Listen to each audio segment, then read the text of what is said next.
Hello, everybody, and welcome to my commentary on compensation theory. Compensation theory is a term that I penned to really describe how policymakers have responded to the lack of growth in real wages or productivity with compensating the lack of real income to create non-earned income, or non-earned spending power would be the better term, in the form of either debt or transfer payments. Uh, the main problem has been stagnant real wage growth. Real wage growth has grown at a pace of about 3% a year since 2017. So it's not quite at zero like it was when this chart was made in 2016, 17, but it's still not growing nearly enough to account for all of the GDP that has compounded over the past 20 years, and it's well short of what is needed to keep economic growth growing. And this looks at it in the terms of the price of gold. If people don't trust the inflation statistics, sourced from a website called pricedingold.com. It's kind of a fun place to look at how everything is priced in terms of ounces of gold, and you'd see a lot of the charts are a lot more stable than these same factors priced in USD or cryptocurrency. Whereas, so this shows you that basically in gold prices, wages have basically gone nowhere since 1980, and wages in gold prices have gone down by nearly 2/3 since 2000. And then it's not just really wages, it's also total factor productivity, which measures the amount of output really per hour that workers are producing. In 2019, I used because it's the most current data the OECD has on this. And basically every major country has pretty much flat productivity. And like the only one that really has been able to see some sort of uptrend in productivity were the Anglosphere pre-GFC, which is where you've seen the big spikes down in productivity or happened around that point. And pretty much since the end of the GFC, it's been under 1% a year, which is fairly weak and weaker than the 20th century average. And it's not just the United States. That's the main reason I put on this chart. It's really the whole OECD is suffering from the same problems of lack of productivity. And so with compensation theory, the first stage of it was the housing bubble, where it was mortgage debt and HELOCs, which are home equity line of credit, were used to compensate for the lack of wage growth. I think this was when the strongest decline in real wage growth in the 21st century was during the housing bubble. And we saw U.S. debt as a percentage of gross domestic income rose by about 45% from 2000 to its peak in 2005. And that made up for the fact that you had stagnant wages because people were replacing that consumption in buying bigger houses and or using home equity lines of credit to pay for other types of consumption, and then a lot of people in various industries getting paid, such as realtors and things, as a byproduct of this speculative housing boom. Then the GFC happened, and there's a lot of scrutiny towards lenders, and so mortgage lending and mortgage lending standards became tighter, and so that no longer became the source of compensating income. So the next round was non-mortgage credit, and basically from 2010, when you had the bottom in terms of consumer credit contracting, up until 2018, you had debt going up from 2.5 trillion in consumer credit to 3.87 trillion, and out of that move, which was about $1.4 trillion, 1 trillion of that was just in student loans, which went up from less than half a trillion in 2006 to, in 2018, 1.53 trillion. And basically the student loan bubble paid for consumption through the form of education, through college, and all the people who make money in the academic, college, infrastructure, and industry. And then there was also some student loan money used to pay for other things, and it helped propel the economy higher because real wages weren't growing during this period either. So to compensate for it, it was non-housing consumer credit, non-mortgage credit. It was auto loans also exploded in this time, but the main primary driver was student loans. But then COVID happened, and if you don't have a job to pay back the loans or have the appearance of paying back loans, then it's very hard to stimulate an economy by providing debt to people who have really no reason or means to take it on. So this was when transfer payments got a lot more aggressive as a percentage of the economy, mainly through boosted unemployment benefits and a variety of other social welfare programs around the world. This is the United States. Government transfer payments as a percentage of total income. And in 2000, it had a mini trough at about 12.5% of GDP. And then its peak, pre-COVID, was around the GFC in the high teens, but its peak in a non-recessionary environment was closer to 16.5% of GDP, which is still a 20+% move higher as terms of government transfer payments as a percentage of total income during this time. But then it really spiked into the 30s with the peak of the pandemic, and it started to come off since, but it's still well above what it was pre-COVID and will likely stay structurally higher. And because of this, we didn't really see that much of a drop in inflation-adjusted consumer spending. In fact, inflation consumer spending is up about 400 billion from its peak pre-COVID. However, if you adjust that to take out transfer payments, we basically have had no growth in consumer spending since the pre-COVID peak. And all of the real growth in consumption has been solely through transfer payments.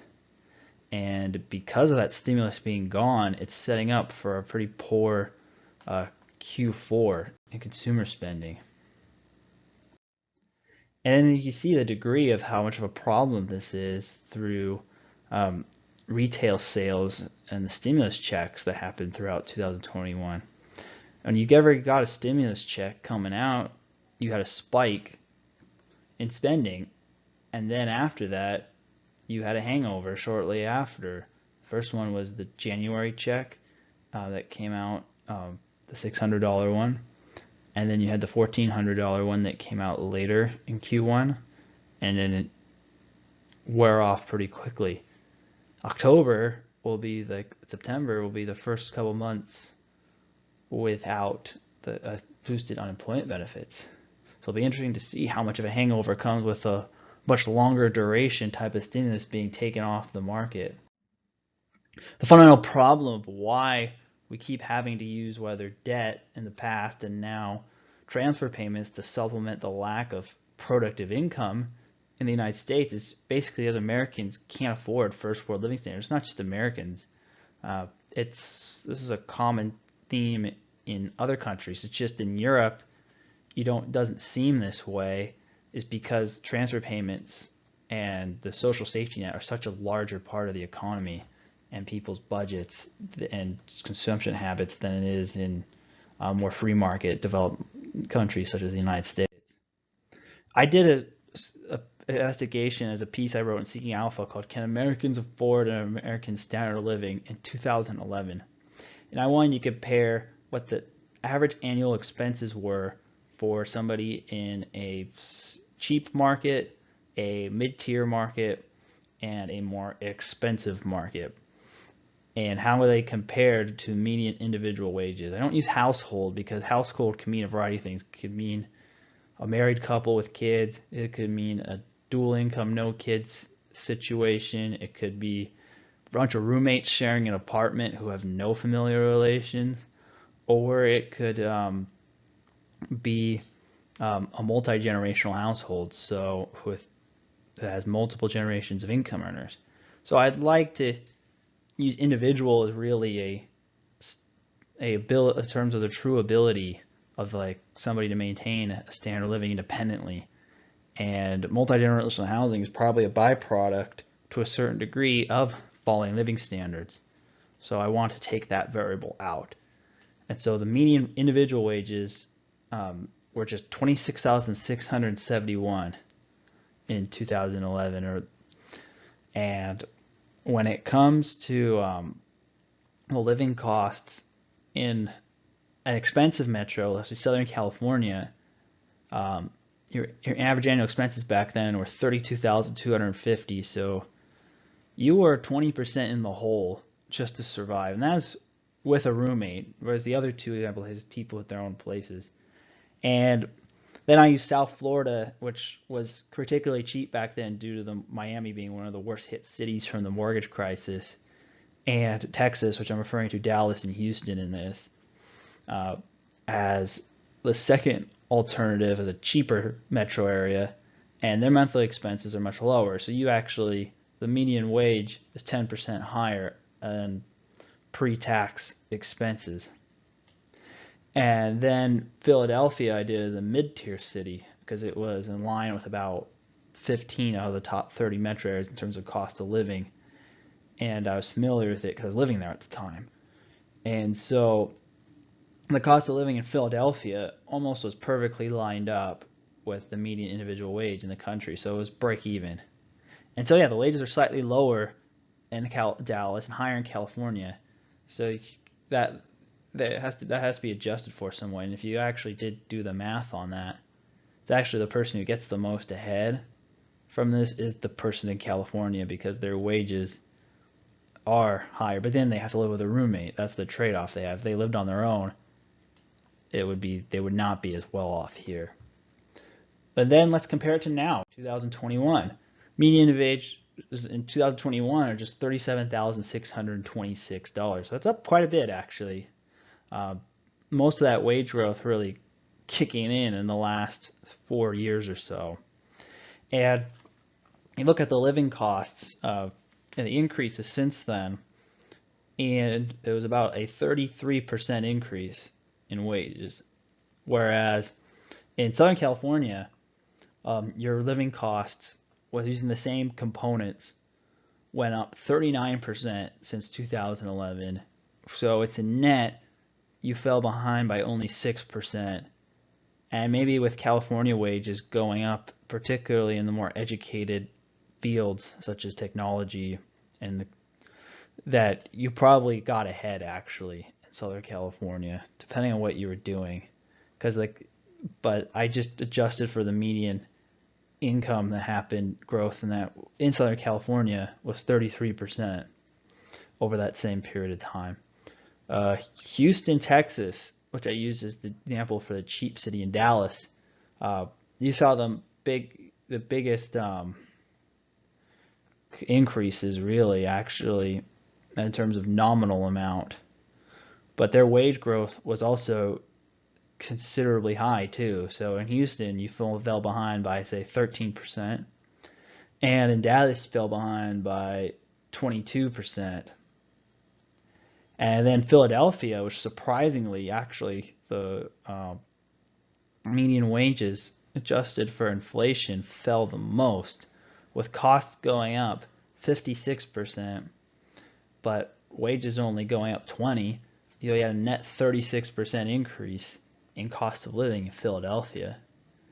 And also surprisingly, after running the tax situation, I think tax reform for some reason hit disproportionately a middle tier in terms of state income tax state like Pennsylvania harder than say the higher brackets in California, which are it's higher but it's more progressive in its taxation, or the zero tax state income tax places like in Texas. Yeah, so in general though, the median wage is still higher in the Texas cities, but it is lower in now Philadelphia and in Southern California by considerable margins, almost 10% in Philly, and about maybe a little less than 15% in Southern California. So the fundamental problem basically of the cost of living and wages has not really improved enough. And I think this is going to start to improve as the labor market gets tighter, but it hasn't improved enough really to the point that we could count on non-transfer payment income growth to drive the economy in the future. So no economic growth can take place really without growing disposable income. And the question is, has the economy become dependent on perpetually increasing transfer payments to the middle and lower classes? I would argue yes, based on how you've required greater levels of fiscal and monetary stimulus every down cycle in pretty much every major economy except for possibly China. And the cost of living to income dilemma, which I mentioned in the previous slides. How can investors profit from social welfare dependent consumption? It's a good question. It's something that I'm looking to analyze, and I do put in my notes for my research clients. How long can the state keep doing this without a fiscal crisis? I mean, I thought honestly we would have had a fiscal crisis given the level of deficit spending in the United States for the past 40 years or so by now. So we have to assume that this is going to be indefinite until there is a catalyst to break the camel's back. I mean, basically the wood is set for the fire to burn, but we still need a match, and that might take a while. Can the marginal worker ever be more productive to justify their cost of survival? I mean, this might be going back to the days of Malthus that people were concerned about this, and this is a good question. I mean, we would need either some innovative technology that makes people a lot more productive, or the populations need to drop so to levels low enough where there's more demand for labor, and we switch to more capital intensive labor such as manufacturing versus the service industry. There are a few ways it could happen. Improved education, not only in terms of number of people attending college, but like the quality of skills that are being learned, whether it's through the university system or other means. The example of why this is so important is Japan. Japan's disposable income has peaked in 1990s, and they really haven't had any real economic growth, or very limited real economic growth since then, because they haven't been able to grow disposable income. But now you're starting to see the new prime minister of Japan is trying to propose aggressive wealth redistribution and transfer payment policy, because maybe he sees the writing on the wall and that Japan was not willing to do this type of policy, and the rest of the developed world has, which has allowed their growth to continue.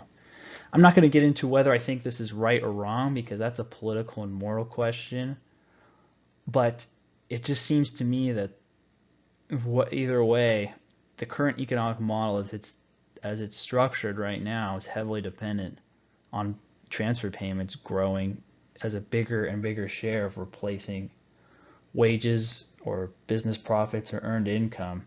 And if you factor in unrealized capital gains and dividends from the investor class, the percentage of non-earned income as a total earnings of the average American, I expect to continue to climb for the foreseeable future. So the question is, now what? Where do we go from here? I would like to hear your guys' feedback on this, and I will be continuing to dive into this topic, and we'll be figuring out what the bottom line is here and what investors need to do to manage these type of risks. Thank you for watching, and good luck out there in the market.